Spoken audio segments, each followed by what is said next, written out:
عقل مند وزیر۔ بسم اللہ الرحمن الرحیم۔ السلام علیکم دوستو، ایک دفعہ کا ذکر ہے کہ ایک ملک کا بادشاہ بہت ظالم تھا۔ وہ اپنے وزراء اور حکام سے ہر وقت عجیب و غریب فرمائشیں کرتا رہتا تھا۔ اس کی عوام اور خاص طور پر اس کا وزیر بادشاہ سے بہت زیادہ تنگ تھا۔ وہ وزیر ایک نیک دل، رحم دل اور عقل مند انسان تھا، جس کی وجہ سے اس ملک کے حالات کافی بہتر تھے۔ ایک دن بادشاہ سلامت کے دماغ میں بیٹھے بٹھائے ایک عجیب و غریب خواہش نے جنم لیا، جسے پایہ تکمیل تک پہنچانے کے لیے بادشاہ نے اپنے وزیر کو طلب کیا۔ وزیر کو جب بادشاہ کی جانب سے بے وقتی طلبی کی خبر ملی تو وہ سٹ پٹایا، مگر کیا کر سکتا تھا، مجبوراً اسے بادشاہ کی خدمت میں فوراً حاضر ہونا پڑا۔ جب وہ وزیر بادشاہ سلامت کے سامنے پہنچا تو بادشاہ نے اپنے وزیر کو حکم دیا کہ مجھے ایک ایسا محل بنا کر دو جس کی تعمیر اوپر سے نیچے کی طرف کی جائے، اور اگر تم 10 دن کے اندر یہ کام شروع نہ کر سکے تو جلاد کو کہہ کر میں تمہارا سر قلم کروا دوں گا۔ یہ عجیب و غریب اور حیران کن خواہش اور حکم سن کر وہ بیچارہ وزیر بہت زیادہ پریشان ہوا۔ بادشاہ کا حکم سن کر ایک دفعہ تو اس کے پاؤں تلے سے زمین ہی نکل گئی تھی۔ بہرحال جب وزیر پریشان حالی میں اپنے گھر پہنچا تو اس کا اداس اور مضطرب چہرہ دیکھ کر بیوی کو بھی پریشانی ہوئی۔ بیوی کے استفسار پر وزیر نے ساری کہانی اپنی بیوی کو سنائی کہ کس طرح بادشاہ نے بیٹھے بٹھائے اسے ایک نئی مصیبت میں پھنسا دیا ہے۔ یہ سارا قصہ سن کر وزیر کی بیوی نے اسے مشورہ دیا کہ تم اس حوالے سے اپنے رب کے حضور مدد طلب کرو، یقیناً وہ ضرور کوئی نہ کوئی راستہ نکال دے گا۔ وزیر کو اپنی بیوی کا یہ مشورہ پسند آیا۔ اس نے فوراً دل کی گہرائیوں سے اپنے رب کو یاد کیا اور اس نے دعا کی کہ وہ اسے اس مصیبت سے نکال دے۔ دعا مانگنے کے دوران ہی وزیر پر غنودگی طاری ہو گئی اور پھر کچھ ہی دیر میں وہ نیند کی گہرائیوں میں پہنچ گیا۔ نیند کے دوران وہ وزیر کیا دیکھتا ہے کہ وہ ایک گھنے اور وسیع جنگل میں چلا جا رہا ہے کہ اچانک اسے راستے میں ایک چمکتی ہوئی چیز ملتی ہے۔ اسے اٹھا کر وہ بادشاہ سلامت کی خدمت میں پیش کرتا ہے، جسے پا کر بادشاہ بہت خوش ہوتا ہے اور اسے انعام و اکرام سے نوازتا بھی ہے۔ پھر اچانک وزیر کی آنکھ کھل گئی تو اس نے فوراً اپنی بیوی کو بلایا اور اسے اپنا خواب سنایا، تو اس کی ذہین بیوی نے فوراً اسے مشورہ دیا کہ تم ابھی جنگل کی طرف جاؤ، کیونکہ یہ غیبی اشارہ ہے جس کی بنیاد پر تمہیں جنگل میں ضرور کوئی نہ کوئی مدد مل جائے گی۔ بیوی کی بات سن کر وزیر مطمئن ہو گیا اور اگلے ہی دن اس نے رخت سفر باندھا، کچھ زیادہ راہ ساتھ لیا اور سفر پر نکل کھڑا ہوا۔ وہ اپنے جانور کے ہمراہ سفر کرتا رہا۔ جب تھک جاتا تو راستے میں آرام کر لیتا، پھر دوبارہ اپنے سفر پر نکل کھڑا ہوتا۔ یوں ہی سفر کرتے ہوئے اسے 4 دن گزر گئے، مگر اسے راستے میں کوئی ایسا جنگل نظر نہیں آیا جو اس نے اپنے خواب میں دیکھا تھا۔ 5ویں دن وہ پریشان ہو کر سوچتا ہے کہ اب مجھے واپس چلنا چاہیے، کیونکہ باقی 5 دن رہ گئے ہیں، اور اگر میں نے بادشاہ کی خواہش کی تکمیل کے لیے اس کا محل تعمیر کروانے کے حوالے سے کام شروع نہ کروایا تو بادشاہ ضرور میرا سر قلم کروا دے گا۔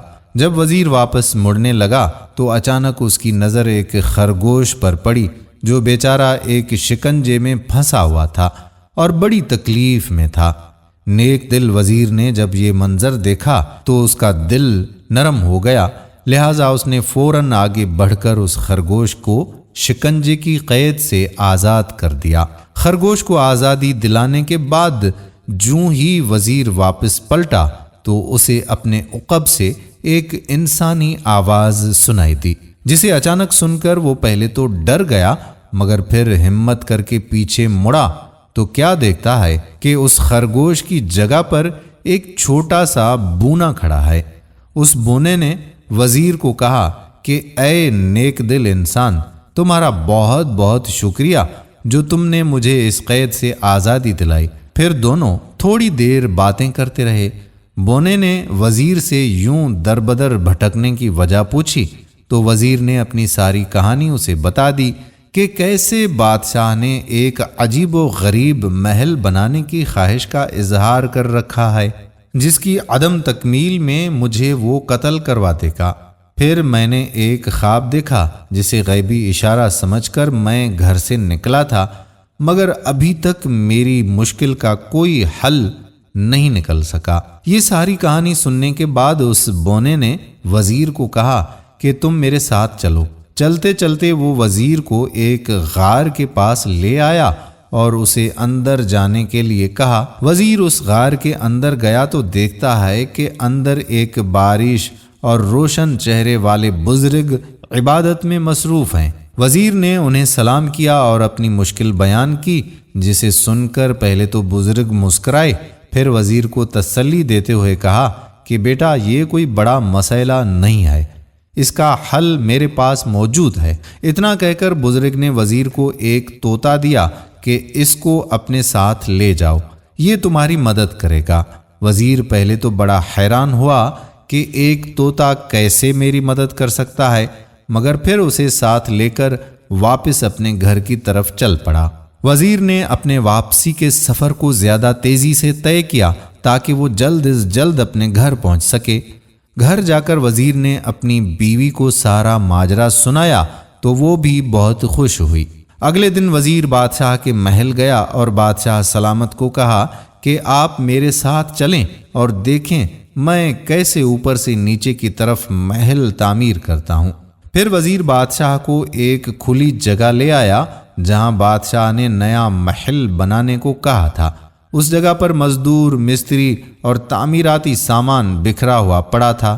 وزیر نے بزرگ کے دیے ہوئے طوطے کو ہوا میں چھوڑ دیا اور کہا چلو میاں مٹھو اب اپنا کام دکھاؤ۔ طوطا فوراً ہوا میں اڑا اور کافی اونچائی میں جا کر اس نے اوپر سے آوازیں لگانا شروع کر دیں کہ اینٹیں پکڑاؤ، اینٹیں پکڑاؤ۔ طوطے کی باتیں سن کر بادشاہ سلامت طیش میں آ گئے اور وزیر کو کہا کہ بھلا اتنی زیادہ اونچائی پر کوئی اینٹ کیسے پہنچا سکتا ہے؟ یہ سن کر وزیر نے بصد احترام بادشاہ سلامت کی خدمت میں عرض کیا کہ حضور اگر اتنی اونچائی پر اینٹیں نہیں پہنچائی جا سکتی تو محل کی اوپر سے نیچے تعمیر کیسے ممکن ہے؟